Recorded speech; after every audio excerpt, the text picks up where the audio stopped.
Imagine walking into an auto factory.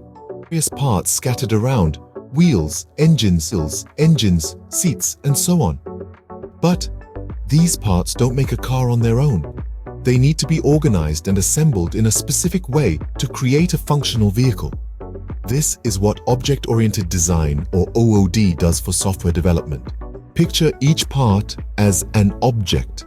An object in OOD can represent a real-world entity like a person, a bank account, or even a car, just like in our auto factory. These objects encapsulate two things: data, which are the attributes, and behavior, which are the methods.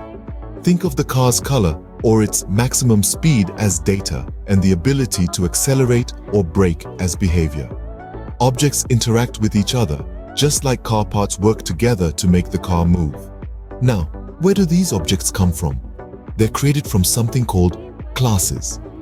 A class is a blueprint for creating objects. It defines the structure and behavior of objects. It's like the car design that specifies how many wheels a car should have, where the engine goes, what functions it should be able to perform, and so on. The beauty of object-oriented design is that it allows for encapsulation. This means bundling data and methods within a class and hiding the internal state of an object.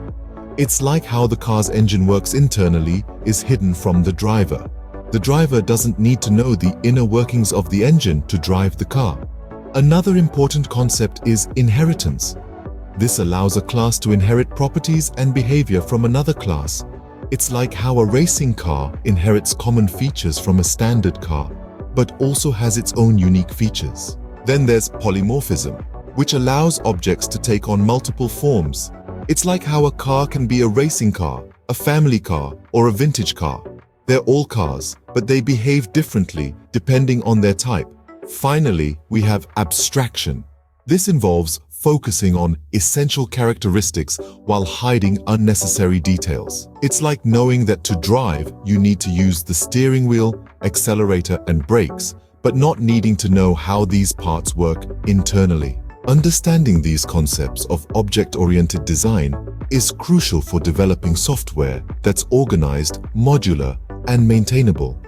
It's like knowing how to efficiently assemble a car from its parts. With this knowledge, you're equipped to build software that's structured, scalable, and able to withstand the test of time, just like a well-built car. Having journeyed through the heart of object-oriented design, we hope you found this video insightful. If you did, don't just keep it to yourself. Hit that like button and share the knowledge with your friends, colleagues, and anyone who might benefit from it. Remember, learning grows when it's shared. Are you thirsty for more tech wisdom? Make sure to subscribe to our OneTechly channel. We're continually bringing you more tech tips, troubleshooting videos, and deep dives into complex topics just like this one. Stay tuned for more tech insights on OneTechly. Remember, the world of technology is vast and ever-changing, so keep learning, stay curious, and until next time, happy coding!